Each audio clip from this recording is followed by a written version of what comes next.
Hello everyone, welcome back to S biology. और आज के वीडियो में अपन डिस्कस करेंगे डाइकोट लीफ के बारे में, यानी कि पृष्ठाधार हिंदी में बोलते हैं, पत्ती के बारे में डिस्कस करेंगे। तो पहले आपको पढ़ के बताऊंगा, फिर आपको मैं एक एक पॉइंट को डायग्राम में भी दिखाऊंगा ताकि डायग्राम से आपको अच्छे से समझ में आएगा। तो स्टार्ट करते हैं। सबसे पहला point, photosynthetic part of the plant. तो जो लीफ होती है, पत्ती होती है, फोटोसिंथेसिस पत्तियां ही करती है। तो ये तो अपन बचपन से पढ़ते आ रहे हैं ये लाइन। तो ठीक है, क्लोरोप्लास्ट या फिर इसको क्लोरोफिल भी बोलते हैं, ये इसमें प्रेजेंट होता है। जब ये प्रेजेंट होगा तभी तो फोटोसिंथेसिस करेगी। ठीक है, इसके पार्ट्स क्या क्या होते हैं? एपिडर्मिस, ये तो अपन ने रूट और स्टेम में भी पढ़ा था। मेसोफिल सेल्स प्रेजेंट होती है और वेस्कुलर सिस्टम इसके अंदर प्रेजेंट होता है। हिंदी में भी मैंने नाम लिखे हुए हैं, तो आप इसको भी याद ध्यान रख सकते हो। हिंदी वालों के लिए भी ये ध्यान रखना आसान हो जाएगा। ठीक है, नेक्स्ट पार्ट करते हैं। ये देखो, जो प्लांट होता है उसकी दो सतहें होती हैं। जो पत्ती होती है उसकी दो सरफेसेस होती हैं, एक तो ऊपर वाली सरफेस, एक नीचे वाली सरफेसेस, उसके बीच के अंदर सारा सिस्टम प्रेजेंट होता है।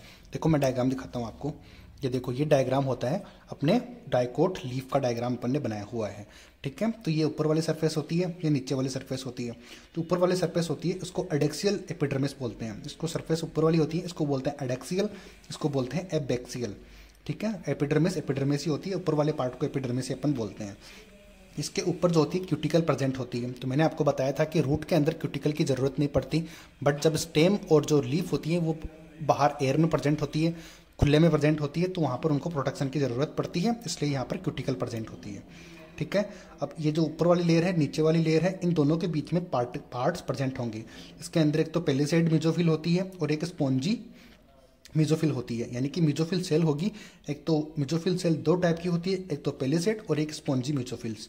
ठीक है, और इनके बीच में देखो एयर केविटी भी प्रेजेंट होती है, सब स्टोमेटल केविटी प्रेजेंट होती है। ये होता है स्टोमेटा, इसके अंदर फ्लोएम, ये जाइलम और ये बंडल सीथ इसको बोलते हैं। तो एक एक करके मैं आपको हर चीज़ समझाऊंगा। अभी तो एक डायग्राम है, थोड़ी सी पिक्चर माइंड में बना लो। डायग्राम की जो पिक्चर है वो हल्की सी यहाँ पर बना लो आप। ठीक है, देखो दो सरफेसेस होती हैं, एक तो एडेक्सियल सरफेस, एक होती है एबैक्सियल सरफेस। डायग्राम में मैंने आपको दिखाया भी था। ठीक है, तो जो ऊपर वाली सरफेस होती है, ऊपर पत्ती की बात कर रहे हैं, डाइकोटस लीफ की, तो जो ऊपरी सरफेस होती है उसके ऊपर स्टोमेटा कैन एब्सेंट, यानी कि ऊपर वाली सरफेस पे डाइकोट लीफ की बात करें तो स्टोमेटा वहाँ पर एब्सेंट होते हैं, जबकि नीचे वाली सरफेस के ऊपर ज़्यादा इसमें स्टोमेटा प्रेजेंट होते हैं डाइकोट लीफ के अंदर। जो दोनों सरफेस होती है उसके बीच के अंदर मेसोफिल सेल्स प्रेजेंट होती है, और ये मेसोफिल सेल्स होती है, इनके अंदर होता क्या है कि इनमें क्लोरोप्लास्ट प्रेजेंट होता है और ये मेडअप ऑफ पेरेन्काइमल सेल्स। तो इनके अंदर जो है मेसोफिल सेल्स के अंदर क्लोरोप्लास्ट प्रेजेंट होता है और ये पेरेन्काइमा सेल की बनी हुई होती है। ठीक है, तो एपिडर्मिस यानी कि ऊपर वाली लेयर के बारे में अपन ने लगभग बात कर ली है, यानी कि ऊपर वाली जो लेयर है उसके ऊपर ज़्यादा कुछ नहीं होता है, स्टोमेटा एक एब्सेंट होते हैं और उनके ऊपर क्यूटिकल प्रेजेंट होती है। अब बात करते हैं मेसोफिल सेल्स के बारे में।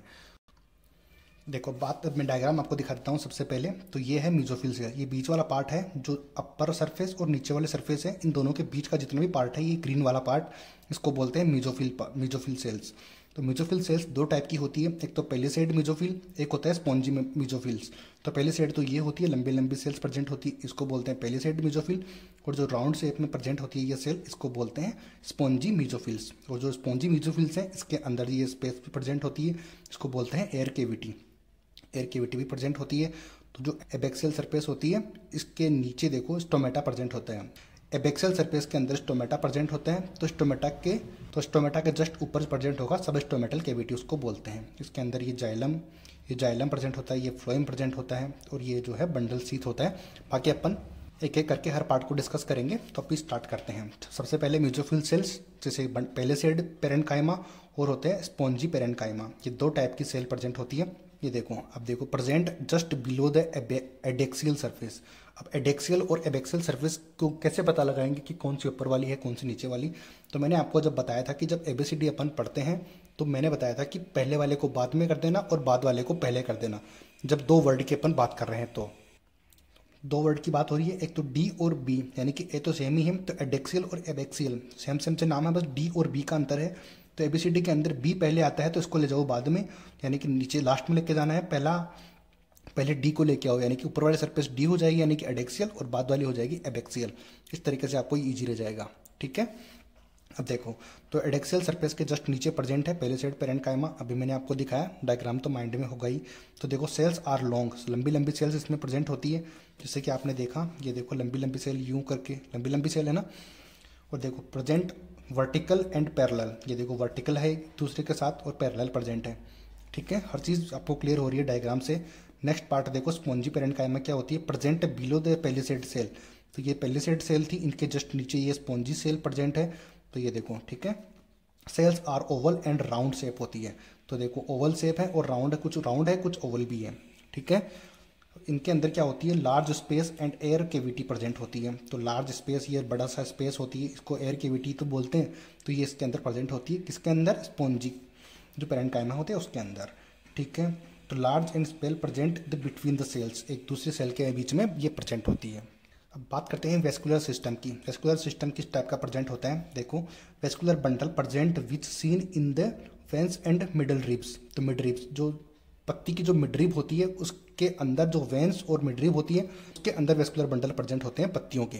ठीक है, आपने लाइन देखी होगी, मैं आपको डायग्राम में ऊपर दिख भी रही होगी कि वो लाइन्स होती है बीच वाली, जिससे पत्ती डिवाइडेड रहती है, उसी के अंदर जो है ये प्रेजेंट होता है। वो size of vascular bundle depends on the size of veins. तो जितनी ज़्यादा वेंस, जितनी वेंस की साइज होगी उसी के अकॉर्डिंग जो है वेस्कुलर बंडल की साइज होगी। और एक बात आसानी से समझ में आ रही है, इसी तरीके से मैंने लिखी हुई है। The veins vary in the thickness in the reticulated venation of the dicot leaves. तो डाइकोट लीव होती है तो जो वेरी कर सकती है उनकी मोटाई, तो रेटिकुलर जो वेनेसन होता है उसके अकॉर्डिंग डाइकोट लीव के अंदर कितनी ज़्यादा वेंस मोटी होगी उसी के हिसाब से जो वेस्कुलर बंडल उसमें प्रेजेंट होगा। किसी में पतला है तो उसके अकॉर्डिंग प्रेजेंट होगा। तो ये बात, ये लाइन बोलना चाह रही है। Vascular bundle surrounded by a thick wall bundle sheath cell. तो एक बंडल सीथ सेल के द्वारा वो घिरे हुए रहते हैं, कौन, वेस्कुलर बंडल। ये देखो ये डायग्राम है, ये वेस्कुलर बंडल है, ये उसको बोलते हैं बंडल सीथ। इसी के अंदर ये प्रेजेंट है जाइलम एंड फ्लोएम। तो ये है बंडल सीथ, इसको बोलते हैं इस लेयर को, इसके अंदर प्रेजेंट है। तो ये कवर हुए ना, जाइलम और फ्लोएम प्रेजेंट है। जो ब्लू वाला पार्ट है वो है फ्लोएम और जो रेड वाला पार्ट है उसको बोलते हैं जाइलम। आ गई बात समझ में। तो इसके अंदर जो है फ्लोएम जो है अंदर की तरफ होता है, जाइलम जो है बाहर की तरफ होता है। आ गई इतनी बात समझ में। तो ये थी अपनी डाइकोट लीव। आई होप कि आपको वीडियो पसंद आया होगा। अगर वीडियो पसंद आया है तो लाइक, सब्सक्राइब, शेयर जरूर करना। मिलते हैं अगले वीडियो में। Thank you so much.